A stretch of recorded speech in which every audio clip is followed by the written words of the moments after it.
Science classes के online platform पर आप सभी का हार्दिक स्वागत एवं अभिनंदन। दोस्तों, हम बात कर रहे थे आवर्त सारणी पीरियोडिक टेबल। पीरियोडिक टेबल के अंदर आवर्त सारणी की हम बात कर रहे थे और आवर्त सारणी को अध्ययन की दृष्टि से हमने 3 भागों में बांटा था। हमने एक कहा था कि प्रारंभिक आवर्त सारणी या प्राचीन आवर्त सारणी, प्राचीन यहां लिख सकते हैं प्रारंभिक आवर्त सारणी,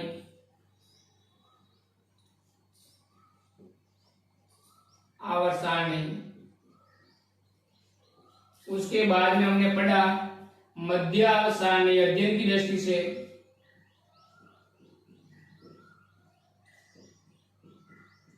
और उसके बाद में हमने आधुनिक आवर्त सारणी की बात की।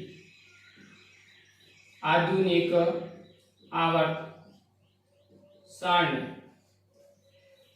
और उसके बाद में हमने यहाँ पढ़ा सबसे पहले जो वैज्ञानिक था जिसने प्रारंभिक आवर्त सारणी की परिकल्पना दी वो थे लेवोसियर।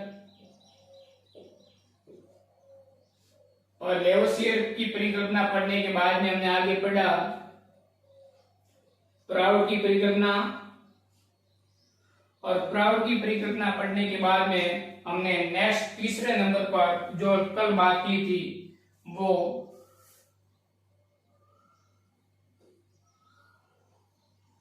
डोबेनियर-ट्रिक्स नियम, डोबेनियर-ट्रिक्स नियम। यहां तक हमने आगे 2 वीडियो में बात की। आज हम बात करेंगे इसी के शेष भाग की जो 2 कल्पना शेष रही है। पहली कल्पना न्यूलैंड का अष्टक नियम, और उसके बाद में हम बात करेंगे लोथर-मेयर का वक्र नियम। आज ये 2 बात करेंगे लेवोसियर धातु अधातु, प्राउड वो हाइड्रोजन से मिलकर बने होते सभी तत्व, डोबेनियर-ट्रिक्स। और आज हम न्यूलैंड का अष्टक नियम और लोथर-मेयर का वक्र नियम, इन दो टॉपिक के बारे में आज हम बात करेंगे। और उसके बाद में हमारे मध्य आवर्त सारणी चालू होगी और लास्ट में आधुनिक आवर्त सारणी जिसको हम विस्तार से अध्ययन करेंगे। दोस्तों, वीडियो को लाइक शेयर सब्सक्राइब करना ना भूलें और पूरा आप ध्यान से पढ़ते रहे और साथ साथ में वीडियो जो भी आपके सामने हम टॉपिक पढ़ा रहे हैं उनका नोट्स भी बनाते रहे, ताकि आगे जब कंपटीशन एग्जाम आएगा उस समय आपको रिवीजन के अंदर बहुत ज्यादा फायदा होगा।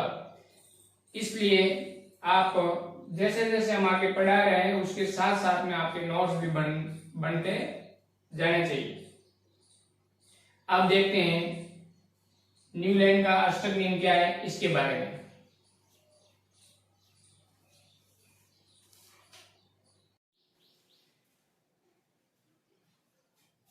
हेलो गाइस, आज हम बात करेंगे न्यूलैंड का अष्टक नियम। और ये नियम दिया गया था सन 1865 ईस्वी। और न्यूलैंड ने 2 बातों पर विशेष इसने ध्यान रखा। वो किन बातों पर ध्यान रखा इसके बारे में आज हम चर्चा करेंगे। आपको पता है न्यूलैंड नामक एक वैज्ञानिक है। अष्टक का मतलब होता है 8, यानी 8वां तत्व। 1 यानी पहले वाले तत्व के साथ में क्या दर्शाता है, गुण दर्शाता है। तो आपको ध्यान रखना कि अष्ट का मतलब 8वां तत्व और पहले वाले तत्व के साथ में समानता दर्शाता है। यही क्या होता है न्यूलैंड का अष्टक नियम। तो व्यवस्थित किस आधार पर तत्वों को किया और व्यवस्थित करते समय इसने किन बात का ध्यान रखा, इस पर आज हम चर्चा करेंगे। सबसे पहले कहेंगे कि इसने व्यवस्थित किया और व्यवस्थित किसके आधार पर किया वो हम बात आज यहाँ करेंगे। तो मैं न्यूलैंड ने अष्टक नियम के अंदर तत्वों को व्यवस्थित किया परमाणु भार के आधार पर, यानी तत्वों के परमाणु भार के बढ़ते क्रम में, तत्वों को परमाणु भार के बढ़ते क्रम में व्यवस्थित किया। तत्वों को परमाणु भार के बढ़ते क्रम में इसने व्यवस्थित किया और व्यवस्थित करते समय इन्हें किस बात का ध्यान रखा उसके बारे में आज बात करेंगे। तो इसने ध्यान क्या रखा वो देखो।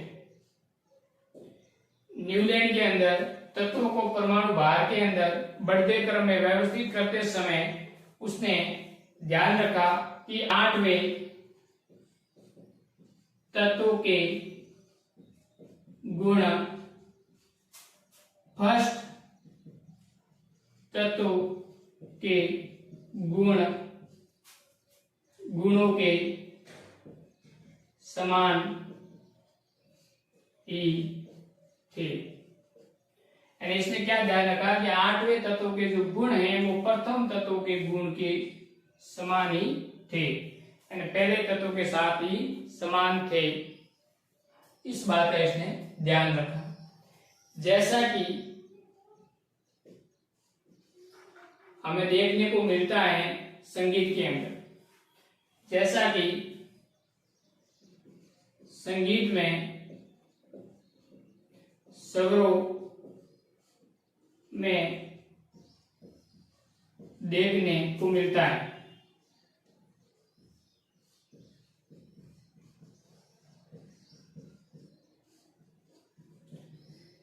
जैसा कि संगीत के अंदर स्वरों में देखने को मिलता है।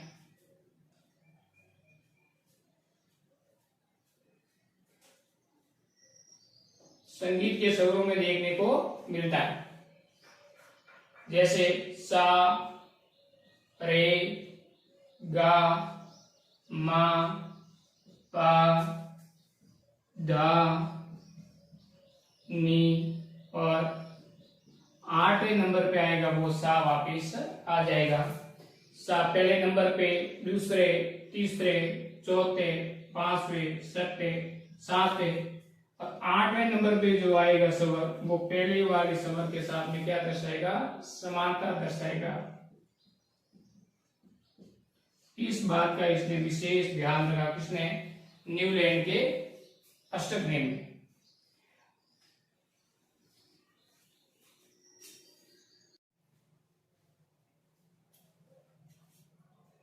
तो दोस्तों हमने देखा कि संगीत के स्वरों के अंदर जो पहला स्वर है वो 8वें स्वर के साथ में क्या रखता है, समानता रखता है। इसी प्रकार हम आगे आवर्त सारणी में देखें तो लिथियम सबसे पहले यहाँ ऊपर हाइड्रोजन आता है जो कि कभी एस ब्लॉक में या कभी पी ब्लॉक में रखा जाता है। इसकी अभी तक स्थिति फिक्स नहीं है। उसके बाद में lithium, beryllium, boron, carbon, nitrogen, oxygen, fluorine, यानी ये पहले वर्ग के अंदर आएगा, ये दूसरे, ये तीसरे वर्ग के अंदर, ये चौथे वर्ग के अंदर, 5वें, 6वें और 7वें। और जो 8वां तत्व था वो अकेली गैस का होना चाहिए था, लेकिन अकेली गैस उस समय खोज नहीं हुई थी और अकेली गैस की खोज नहीं होने के कारण जो 8वां तत्व यहाँ आ रहा था अकेली गैस की जगह वो वापिस कहाँ चला गया, क्षारीय धातु के अंदर और सोडियम के पास। मतलब 7 के बाद में 8वां सोडियम जो कि पहले तत्व के साथ में क्या करता है, समानता दर्शाता है। सोडियम के बाद magnesium, aluminium, silicon, phosphorus, sulphur, chlorine. अब ये आपस में क्या करते हैं, समानता दर्शाते हैं। ये आपस में समानता दर्शाते हैं। लिथियम के बाद में 8वां नंबर तत्व है वो सोडियम है और आपस में समानता दर्शाते हैं। सोडियम के बाद में जो 8वां तत्व है वो पोटेशियम है, इनके साथ में समानता दर्शाता है। ये तीनों आपस में क्या करते हैं, समानता दर्शाते हैं। इसी प्रकार बेरिलियम के बाद में मैग्नीशियम 8वां तत्व है और मैग्नीशियम के बाद में जो 8वां तत्व है वो है कैल्शियम। ये तीनों आपस में क्या करते हैं, समानता दर्शाते हैं। इसी प्रकार आगे भी इस प्रकार से आपस में समानता दर्शाते हैं। जैसे ऑक्सीजन के बाद में 8वां तत्व है और सल्फर है और सल्फर ऑक्सीजन के साथ में समानता दर्शाता है। इस प्रकार ऑक्सीजन के बाद में पहला, दूसरा, तीसरा, चौथा, पांचवा, छठा और सातवां। ऑक्सीजन के बाद में खुद गिनना है, ऑक्सीजन 1, 2, 3, 4, 5, 6, 7 और 8वां तत्व ये आ गया। जैसे फ्लोरीन के बाद में फ्लोरीन का नंबर पहला, दूसरा, तीसरा, चौथा, पांचवा, छठा, सातवां और ये 8वां तत्व पहले वाले तत्व के साथ में क्या करते हैं, समानता दर्शाते हैं। पहला नंबर इसको दिया, 8वां जो तत्व आएगा वो पहले वाले तत्व के साथ में क्या करते हैं, समानता दर्शाते हैं। और इस लिथियम के गुण है वो 8वें तत्व सोडियम के साथ में क्या करते हैं, समानता दर्शाते हैं। और इसी प्रकार बेरिलियम के जो गुण है वो मैग्नीशियम के साथ में समानता दर्शाते हैं। इनकी भी कुछ कमियां या दोष रहा वो क्या है उसको समझने की कोशिश करते हैं।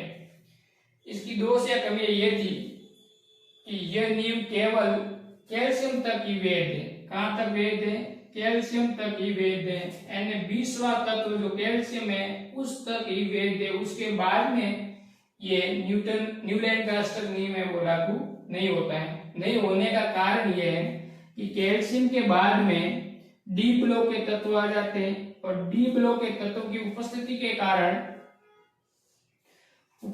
कारण या 8 तत्व वो की जगह 18 तत्वों का अंतर आ जाता है। 8 तत्वों का जो अंतर है उसकी जगह कितने का अंतर आ जाता है, 18 का अंतर आ जाता है। क्योंकि डी ब्लॉक के एलिमेंट कितने होते हैं, 10 और 8 18 का अंतर आ जाता है। और इस कारण से पहला जो तत्व है वो 18वें तत्व के साथ में समानता नहीं दर्शाते हैं। इस कारण से ये इसकी कमी है। दूसरा यह है कि अकेली गैस की खोज के बाद में सारी धातु से 8वां तत्व हो गया।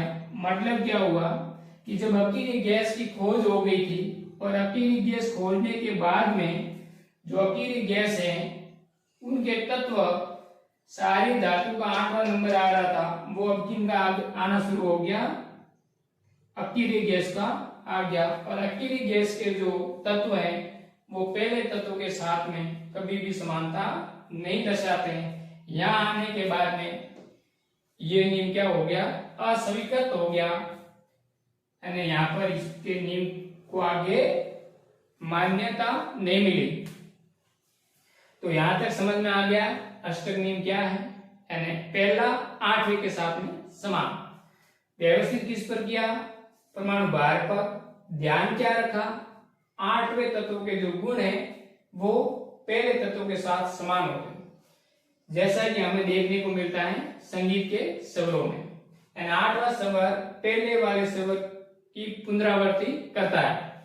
इसी प्रकार हमने कैल्शियम तक तत्वों की खोज की और कैल्शियम तक तत्वों को व्यवस्थित इस प्रकार किया कि पहला तत्व 8वें तत्व के समान गुण दर्शाते हैं।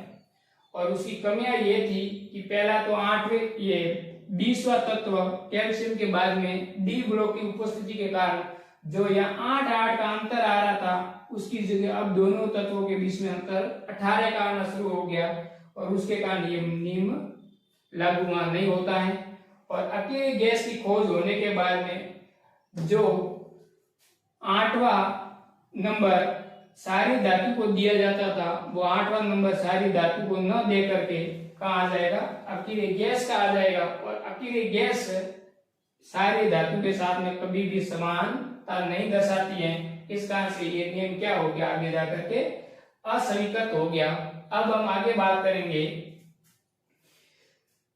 कि आगे हम बात करेंगे लोथर-मेयर का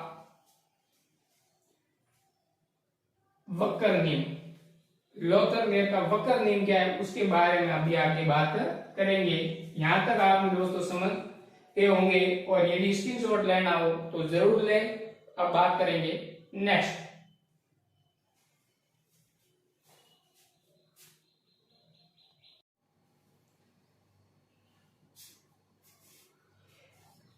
अब बात करेंगे नियम नंबर 5वां।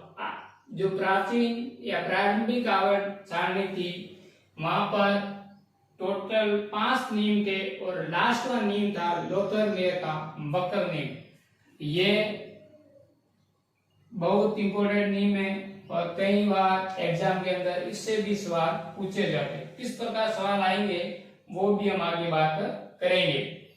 इसने कहा लोथर-मेयर ने एक वक्र खींचा, ग्राफ बनाया। किन किन के मध्य ग्राफ बनाया? परमाणु भार और परमाणु आयतन। परमाणु भार को उसने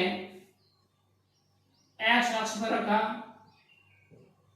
और परमाणु का जो आयतन है उसको इसने वाई अक्ष पर रखा, और इन दोनों के मध्य परमाणु भार और परमाणु आयतन के मध्य ग्राफ बनाया, जो कि आपके सामने दिख रहा है। यहां पर मूल बिंदु है और ये एक्स अक्ष है, ये एक्स अक्ष है और ये वाई अक्ष है।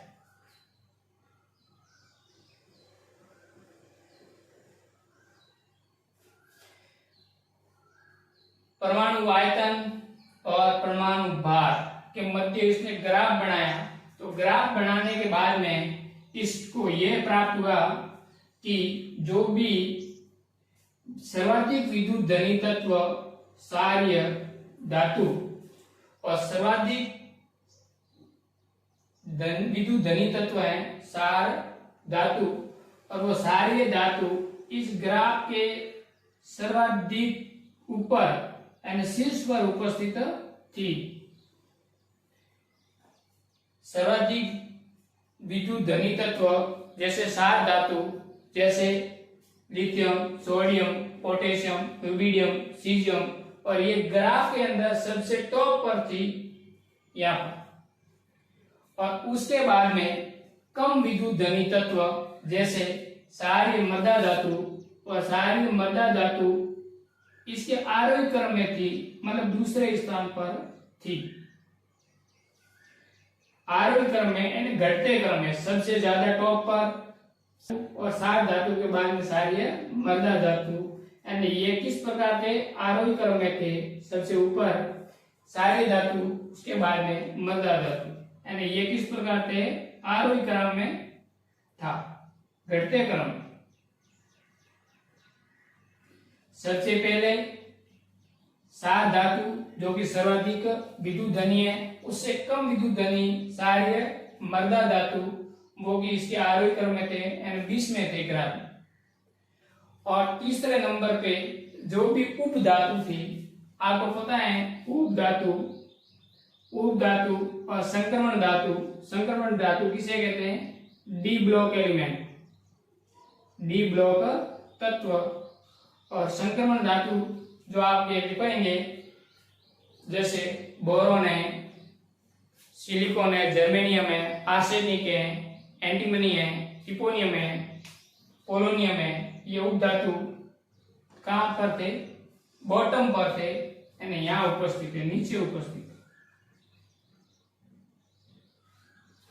यानी लोथर-मेयर ने परमाणु भार और परमाणु आयतन के बीच में वक्र खींचा, और वक्र से ये निष्कर्ष निकला कि सर्वाधिक विद्युत धनी तत्व सारी धातु सर्वाधिक इसके शीर्ष पर थे वक्र के, और कम विद्युत धनी सारी मृदा धातु इसके आरोही क्रम में व्यवस्थित थी, और सबसे बॉटम पर उप धातु संक्रमण धातु उपस्थित थे। इसके क्या क्या निष्कर्ष हैं एक एक करके हम आगे लिखेंगे। यहाँ तक दोस्तों ग्राफ समझ में आ गया होगा कि परमाणु भार परमाणु आयतन के बीच में इसने ग्राफ खींचा, सबसे टॉप पर कौन था, मिडिल पर कौन था और बॉटम पर कौन था। इन तत्वों को आपको ध्यान में रखना है, यहां से सवाल पूछा जाएगा जो भी एग्जाम आएगा।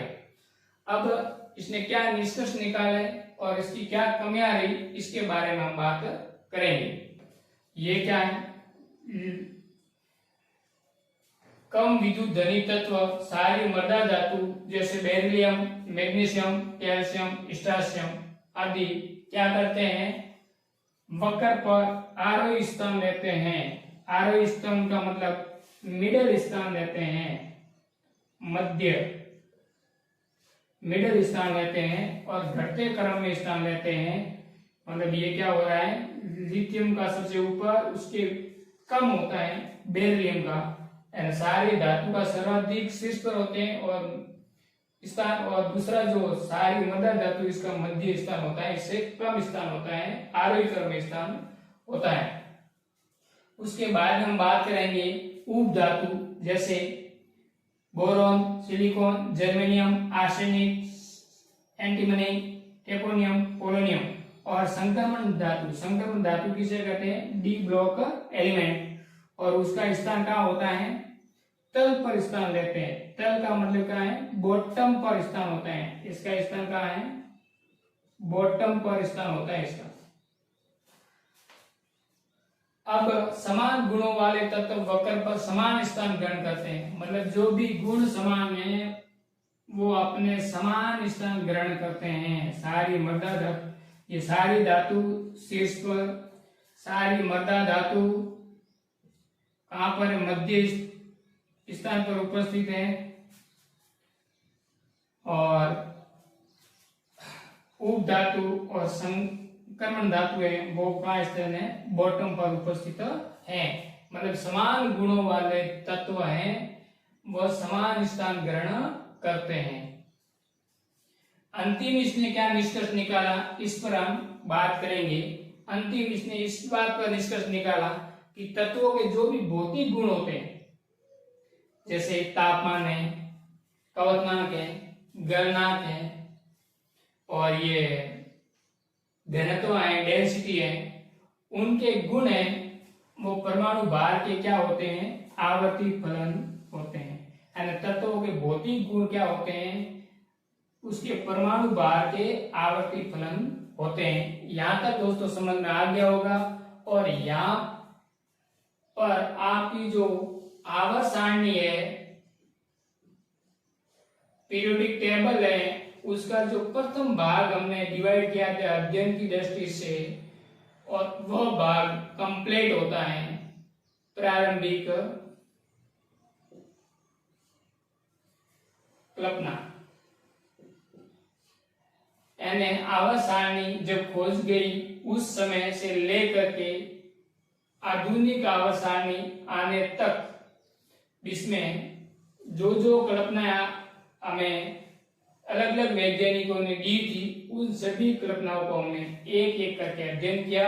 और ये आवर्त सारणी का पहला पार्ट क्या होता है, कंप्लीट होता है। अब हम बात करेंगे आगे नेक्स्ट मध्य आवर्त सारणी, और वो दी थी मेंडलीफ ने। और मेंडलीफ ने किस किस बातों को आवर्त सारणी में अध्ययन में उपयोग किया, उसका हम विस्तार से अध्ययन करेंगे अगले वीडियो में।